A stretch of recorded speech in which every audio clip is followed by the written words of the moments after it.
Bonjour à tous, je suis le docteur Romain Padovani, je suis psychiatre, j'exerce outre-mer à La Réunion et le sujet du cours d'aujourd'hui porte sur les soins de réhabilitation psychosociale dans la prise en charge de la schizophrénie et notamment sur leur efficacité.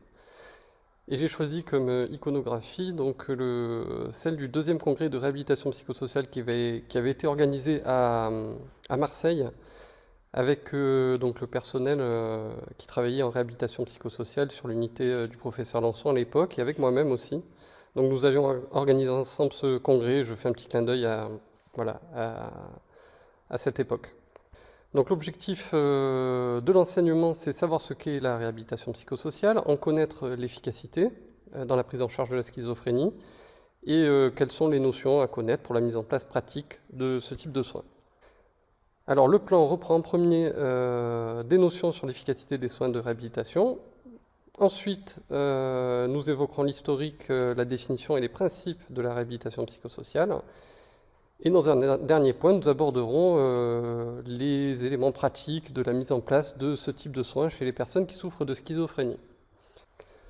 Donc, comme je vous l'ai annoncé, nous commençons par l'efficacité, l'utilité des soins de réhabilitation psychosociale dans la prise en charge des personnes qui souffrent de schizophrénie, et donc je cite l'étude Hogarty de 1991. Donc que je pense que certaines personnes qui écoutent la vidéo connaissent cette étude qui est souvent citée pour évoquer l'utilité de la réhabilitation. Je vais vous en parler peut-être un peu plus pour que vous la connaissiez. C'est l'étude de référence, c'est l'étude Princeps qui a amené la preuve que ce type de soins était important. Et donc c'est une étude qui porte sur... il y avait un peu plus d'une centaine de sujets qui avaient été inclus. Ils avaient été divisés en 4 groupes et surveillés sur 2 ans, donc à 1 an et 2 ans. Le premier groupe de patients bénéficiait de soins standards. Le second groupe de soins standards aussi, quand je dis soins standards, c'est traitement médicamenteux et les soins de psychothérapie qui avaient lieu au moment de l'entretien médical. Donc second groupe de patients, soins standards plus entraînement aux habiletés sociales. Troisième groupe de patients, soins standards plus prise en charge des aidants. Et dernier groupe de patients, c'était soins standards plus entraînement aux habiletés sociales plus aide aux aidants. Et donc l'étude a comparé les 4 groupes en simple aveugle et avait conclu sur une différence significative à 1 an et 2 ans entre les soins standards et une prise en charge globale, donc qui comprenait l'ensemble des éléments que j'ai cités, les traitements médicamenteux, les soins de réhabilitation incluant la prise en charge des aidants. Donc ce type de soins était significativement plus efficace que les traitements seuls, avec les données de l'étude, à 1 an, un taux de rechute une absence de rechute qui avait été constatée, comparativement aux soins, aux traitements médicamenteux, où là il y avait un taux de rechute de 38%, et à 2 ans un taux de rechute de 25% au lieu de 52%, avec une différence significative également. Et sur cette diapositive, donc ça reprend exactement les données de la diapositive précédente. Et ce graphique, vous avez dû le voir passer, donc c'est pour vous le montrer. Le taux de rechute à 2 ans est en rouge, et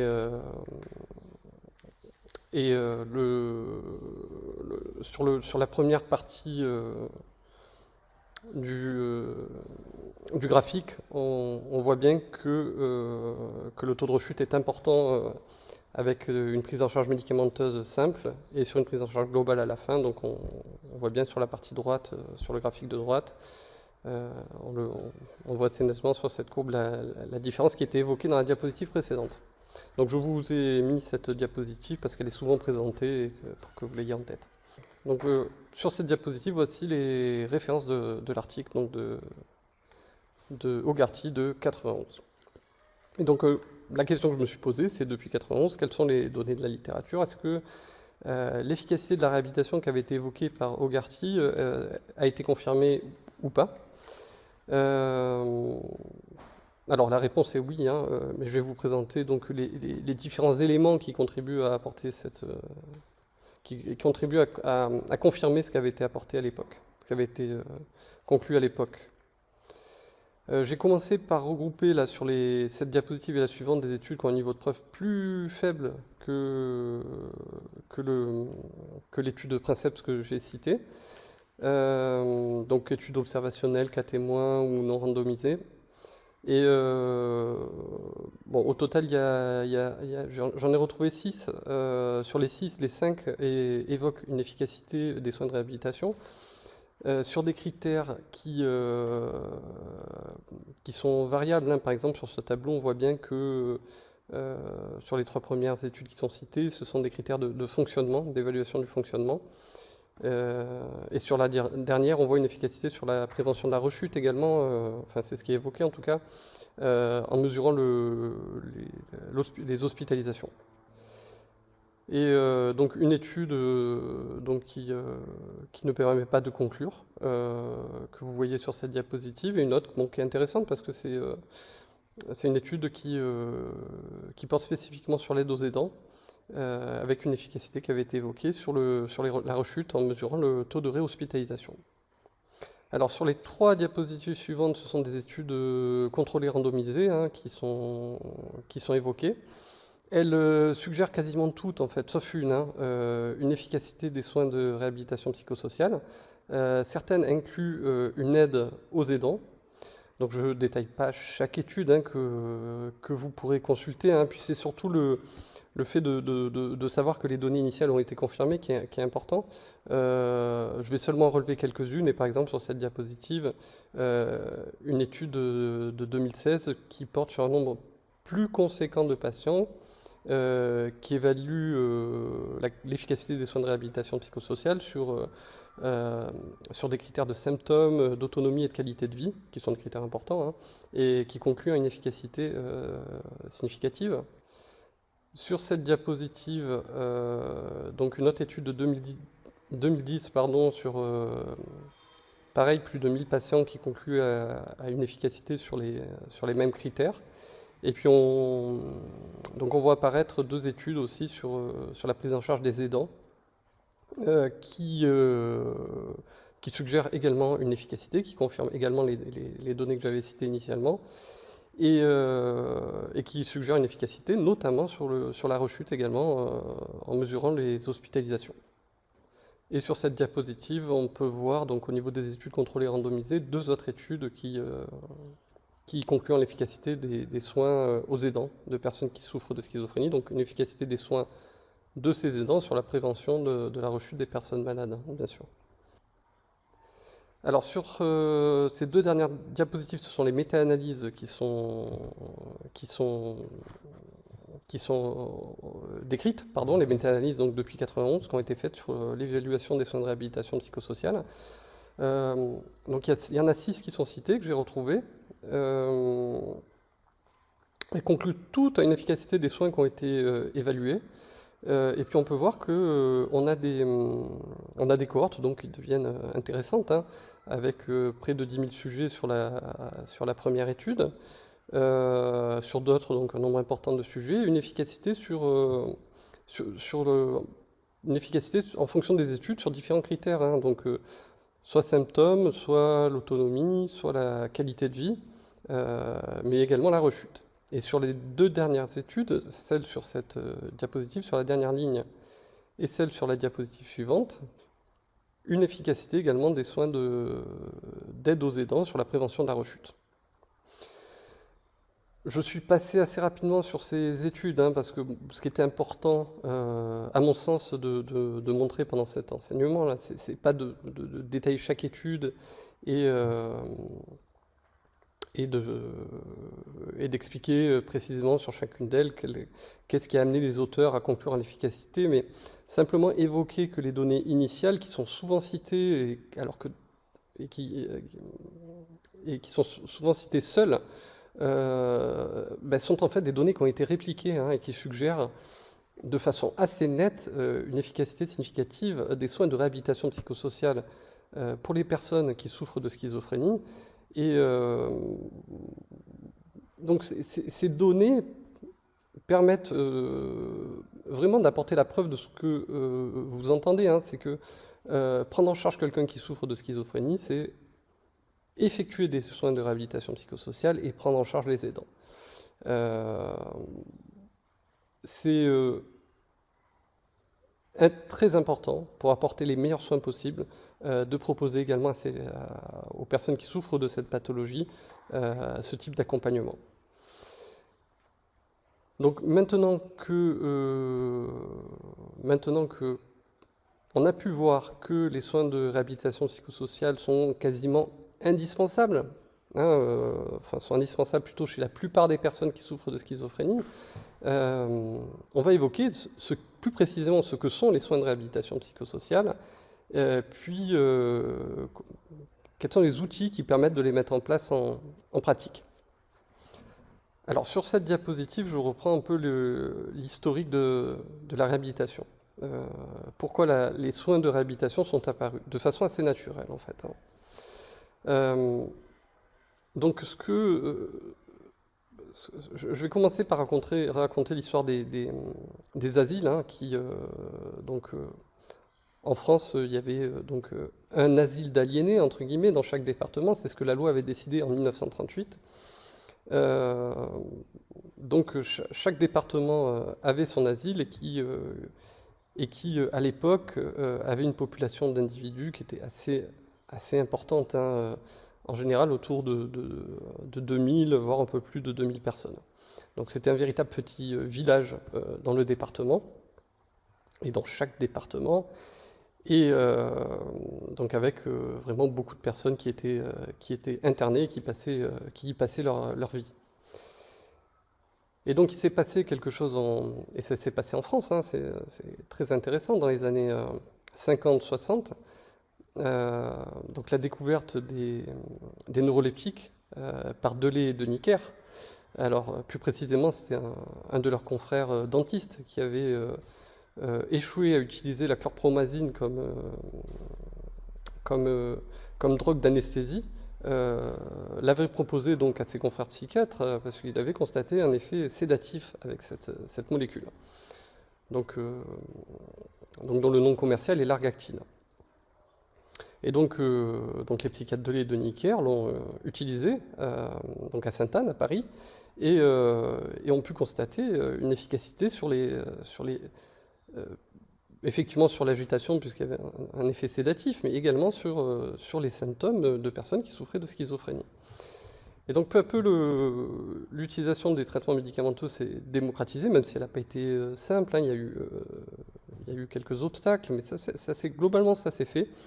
Et le phénomène qui s'est observé, c'est que les personnes qui vivaient dans les asiles ont quitté en grand nombre les asiles, et on est passé à des populations de personnes dans les asiles, ensuite qui ont été divisées par un facteur, peu à peu, hein, un facteur jusqu'à 10. Et donc les personnes sont sorties et se sont retrouvées dans la vie communautaire avec les autres citoyens. Ça a été source d'espoir, hein, pour les psychiatres, de voir les personnes dont l'état de santé, beaucoup de personnes dont l'état de santé s'améliorer suffisamment pour permettre un retour à la vie commune. Mais cet espoir, il a été aussi... la constatation de la santé des personnes a fait qu'on avait espéré sûrement beaucoup de choses en excès, et qu'en fait les personnes qui sortaient des asiles, grâce au traitement, présentaient toujours un handicap assez lourd. Et c'est à ce moment-là, de façon assez naturelle, que les soins de réhabilitation psychosociale se sont mis en place. Donc, je trouve que c'est intéressant comme notion d'historique, puisqu'en fait, ce sont des soins qui se sont mis en place de façon assez naturelle pour accompagner les personnes qui présentaient toujours un handicap, pour les accompagner vers le retour à l'autonomie. Donc, vers une rééducation fonctionnelle, hein, de troubles psychiatriques. Après l'historique, donc je vais parler de la définition de la réhabilitation psychosociale, alors tout en précisant que je renvoie en fait au cours du professeur Lançon sur la réhabilitation psychosociale. Je vais juste évoquer les notions qui en sont importantes, mais pour ce qui est du détail, je vous renvoie donc à cet enseignement. Donc je dis juste quelques petites choses. La réhabilitation psychosociale, d'ailleurs je reprends quelques petites choses qui ont été citées dans le cours du professeur Lançon. Donc la réhabilitation psychosociale, c'est l'ensemble des outils qui visent à rendre à l'individu tous ses droits personnels et sociaux qui font de lui une personne à part entière. Donc on voit dans la définition d'ailleurs qu'il y a des notions en fait d'état d'esprit médical dans les soins de réhabilitation. Ensuite, donc, il y a une notion d'intégration. Donc l'intégration, c'est le processus collectif de reconnaissance de la participation de chacun au fonctionnement global de la société et de la culture. Donc ce n'est pas seulement la réadaptation qui est un processus permettant d'acquérir ou de recouvrer les compétences pratiques nécessaires à la vie commune et à la sociabilisation.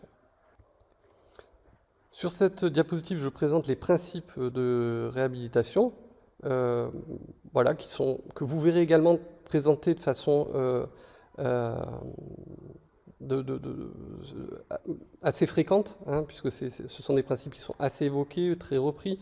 Je ne vais pas les détailler non plus, vous pouvez là les consulter, mais je vous renvoie également à l'enseignement du professeur Lançon qui les détaille chacun. Disons que le cœur des soins de réhabilitation psychosociale, c'est l'autodétermination, c'est-à-dire qu'on considère la personne qui souffre de schizophrénie comme le meilleur expert de sa santé et comme la personne qui va servir de guide pour l'accompagnement vers l'amélioration de son état de santé, sa réadaptation, son rétablissement ou sa guérison, en fonction des termes qui sont employés par les différents professionnels. Et donc je dirais que, pour éviter de reprendre chaque terme, je dirais que ça change le rapport entre le médecin et le patient. Donc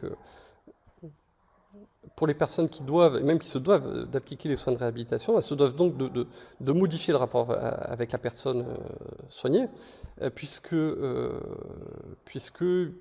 on n'est pas dans un rapport vertical où le médecin délivre une prescription, les conseils, les consignes même à la personne soignée, des consignes qu'elle se doit d'appliquer, mais comme une relation plutôt de partenariat horizontal, donc où les deux personnes déterminent en commun les objectifs et les moyens à mettre en place pour essayer d'atteindre ces objectifs. Et cette relation horizontale, vous le verrez très bientôt là, sur une prochaine diapositive, elle peut prendre la forme d'un contrat de réhabilitation signé entre les professionnels et l'usager. Donc on a vu que la réhabilitation psychosociale était un type de soin efficace, indispensable pour beaucoup de personnes qui souffrent de schizophrénie. On a ensuite évoqué ce qu'est la réhabilitation et les principes qui sous-tendent son utilisation. Donc maintenant, dans la dernière partie de ce cours, il s'agit d'évoquer comment on peut mettre en place ce type de soins. Alors, une fois qu'une indication de réhabilitation psychosociale est évoquée, il s'agit d'abord de présenter le type de soin à la personne qui pourra en bénéficier. Et si la personne semble s'inscrire dans ce type de démarche, on peut lui présenter ce qu'est la réhabilitation psychosociale et puis très rapidement évaluer les besoins. Alors là, je vous ai cité l'exemple des besoins, de l'évaluation des besoins vis-à-vis de l'activité professionnelle, donc d'un outil qui s'appelle le CASIG, mais il y a d'autres outils d'évaluation des besoins dans la réhabilitation psychosociale. Le CASIG permet avec un entretien semi-structuré d'évaluer ces besoins. Et sur le CASIG, je vous donne l'exemple de l'évaluation des besoins concernant la sphère professionnelle.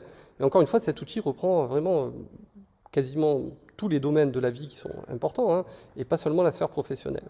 Mais concernant le travail, voilà, sur les deux diapositives, vous allez voir comment il se présente. Sur cette diapositive, on voit que l'outil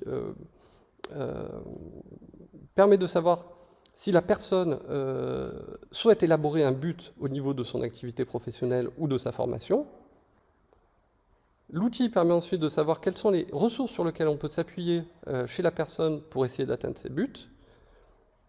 il permet d'essayer de voir enfin de quel type d'aide la personne a besoin pour atteindre les buts qu'elle souhaite se fixer.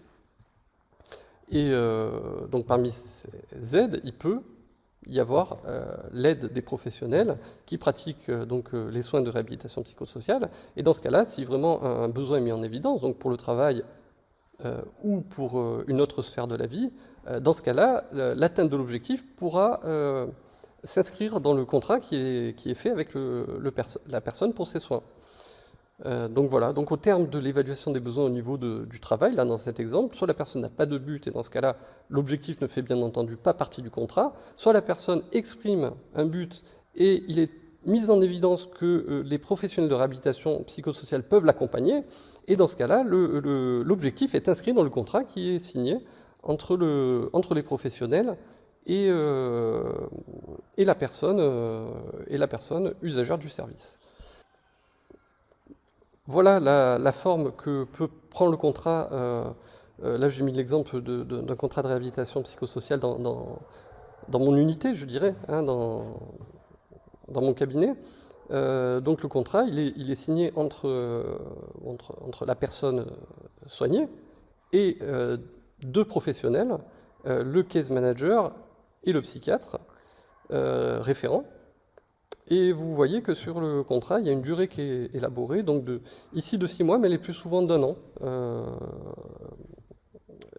En général, on évalue la personne à mi-parcours à 6 mois, puis au bout d'1 an sur l'atteinte ou pas des objectifs qui ont été contractualisés. Et sur cette diapositive, on peut voir que le contrat de réhabilitation est divisé en 2 parties. D'abord un objectif principal et ensuite des objectifs qualifiés de secondaires. Donc ensuite le contrat est signé et l'équipe s'engage à accompagner la personne sur les objectifs qui ont été contractualisés, et la personne s'engage également à autant que possible avec l'aide des professionnels, mener à terme les objectifs qui ont été contractualisés, sachant que il est important de mettre en place des objectifs, vraiment important de mettre en place des objectifs dont on pense que le plus probable c'est qu'ils soient honorés. C'est important que les objectifs soient raisonnables et que les soins mis en place soient accompagnés d'une victoire pour la personne. Et une fois que les objectifs sont atteints, hein, s'ils sont raisonnables, on peut ensuite, au terme de la prise en charge et de la durée du contrat qui a été évoquée, contractualiser d'autres objectifs, bien entendu. Pardon. Alors, une fois que les objectifs ont été contractualisés, il s'agit de mettre en place les moyens qui permettent d'atteindre ces objectifs. Alors, j'ai repris l'iconographie de l'article de Nicolas Franck dans l'encyclopédie médico-chirurgicale de 2020, qui porte donc un article sur la réhabilitation psychosociale, où est évoqué les différents types d'outils qui peuvent être mis en place pour aider la personne à atteindre ses objectifs. Parmi ces outils, le cœur de la prise en charge, c'est quand même l'accompagnement individuel, avec le point régulièrement avec l'usager sur l'état d'avancement sur les objectifs qui ont été contractualisés, et puis les outils, les techniques qui vont permettre à l'usager d'avancer et d'atteindre les objectifs qui ont été initialement élaborés. Et après, il peut y avoir aussi des outils plus techniques encore, en individuel ou en groupe, qui font souvent partie des techniques que proposent les équipes de réhabilitation psychosociale. Donc là, on peut voir sur cette diapositive que, par exemple, l'éducation à la santé fait bien entendu partie des outils de réhabilitation, mais il y a également des outils structurés d'entraînement aux habiletés sociales, comme par exemple le programme Prax d'ailleurs, qui a été créé à Marseille, les outils de remédiation cognitive,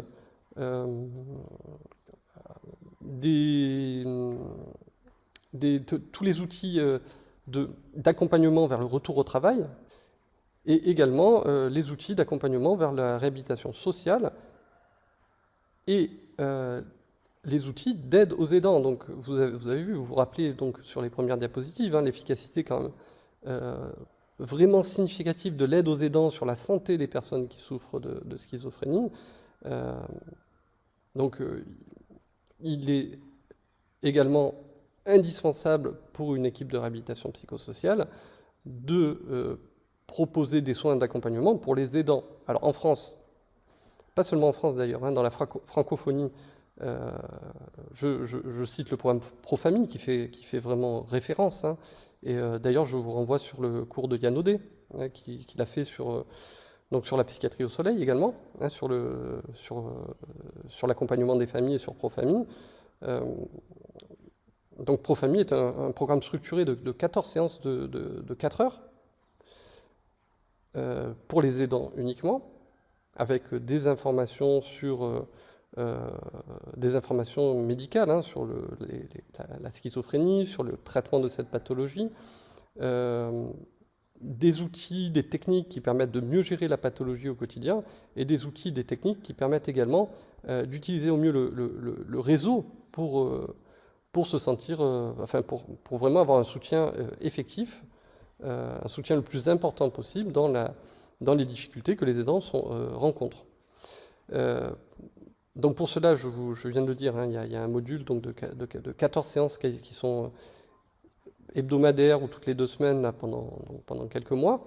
Une fois ce module terminé, il y a également un module de révision qui dure 2 ans et qui comprend 4 à 5 séances qui permettent d'accompagner les familles et de renforcer les aptitudes qui ont été acquises pendant la première partie du programme.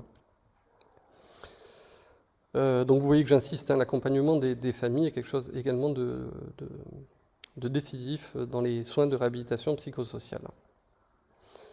Alors sur cette iconographie qui est tirée de l'article de Nicolas Franck, on peut voir un peu comment prend forme les soins de réhabilitation psychosociale chez une personne qui est accompagnée par une équipe de réhabilitation. Donc on voit que sur ce graphique, il y a bien un accompagnement individuel, hein, et la séquence des accompagnements dépend en fait des besoins de la personne au moment où les choses sont évaluées, et ça peut être très variable d'une personne à l'autre, et les choses sont réévaluées aussi en cours de traitement, et les outils mis en place sont variables en fonction de la personne, en fonction du moment, en fonction du parcours, pour atteindre les objectifs qui ont été cités initialement, qui ont été définis initialement. On peut voir par exemple dans cette diapositive que dans le parcours de soins de la personne qui est évoquée sur cette iconographie, par exemple, la psychoéducation a dû intervenir 2 fois pour atteindre les objectifs. L'éducation à la santé des aidants est apparue plutôt en deuxième partie. Quant à la remédiation cognitive, elle est rapidement apparue nécessaire. Ça dépend en fait du parcours de chacun, des objectifs, du parcours et des outils qui sont nécessaires pour atteindre les objectifs. D'où le rôle du case manager qui vraiment adapte la prise en charge aux besoins de la personne à un moment donné. Alors, il se pose la question de mettre en place, comment on met en place les soins de réhabilitation psychosociale. C'est quelque chose qui est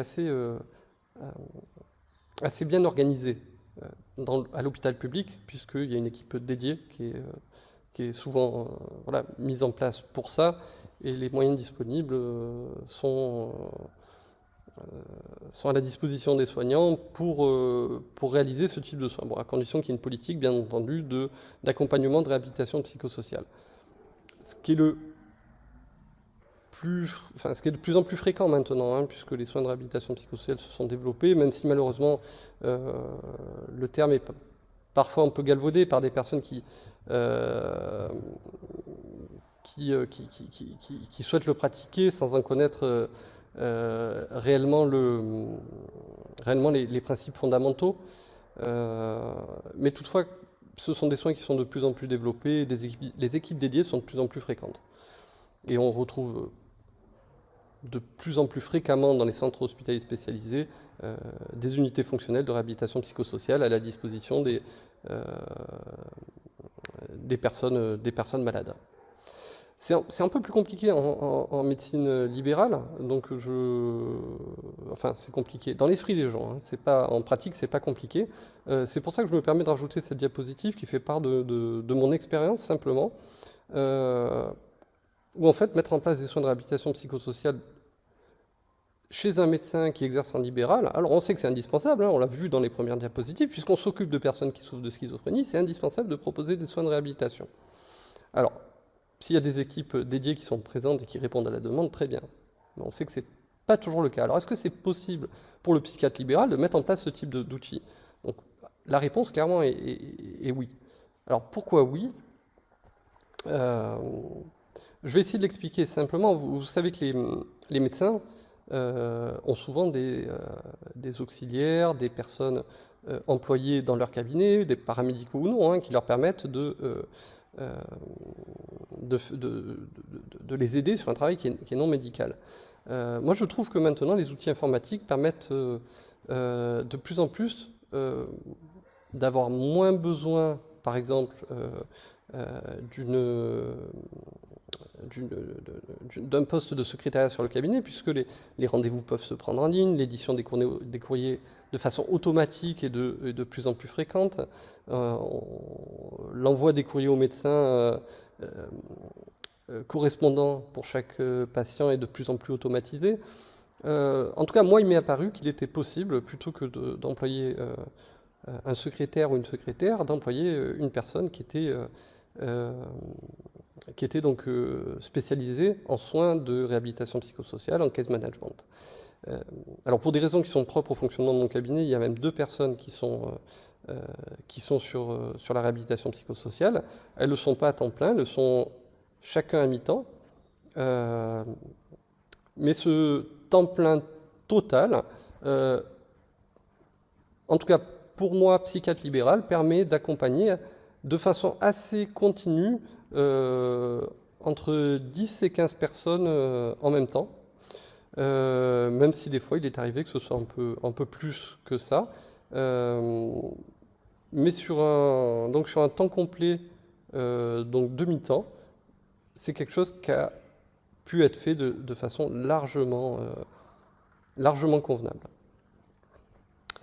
Alors ce qu'il faut retenir de cet enseignement, c'est que tout d'abord que la réhabilitation psychosociale est efficace dans le soin des personnes qui souffrent de schizophrénie, et pas seulement qu'elle est efficace. Si on regarde de façon pragmatique les données qui sont à notre disposition, hein, même si bien sûr on peut critiquer hein, les données qui sont... voilà, il y a certaines choses sur lesquelles on peut jamais être complètement certain hein, de la véracité des données, je dirais plutôt. En tout cas, le soin de réhabilitation psychosociale apparaît même indispensable pour les personnes qui souffrent de schizophrénie.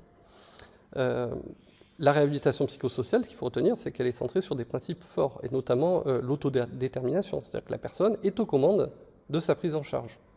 Et le professionnel est un peu une aide, intervient un peu comme une aide technique qui va accompagner la personne vers les objectifs qu'elle s'est fixés.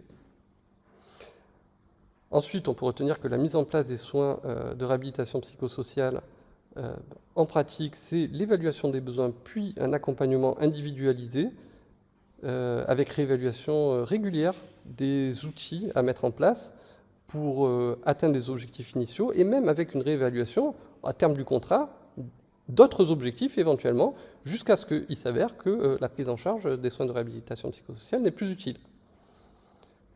Et puis dernier point à retenir, c'est que la mise en place des soins de réhabilitation psychosociale est possible partout, pas seulement à l'hôpital, où maintenant on sait que c'est possible, mais également en médecine libérale.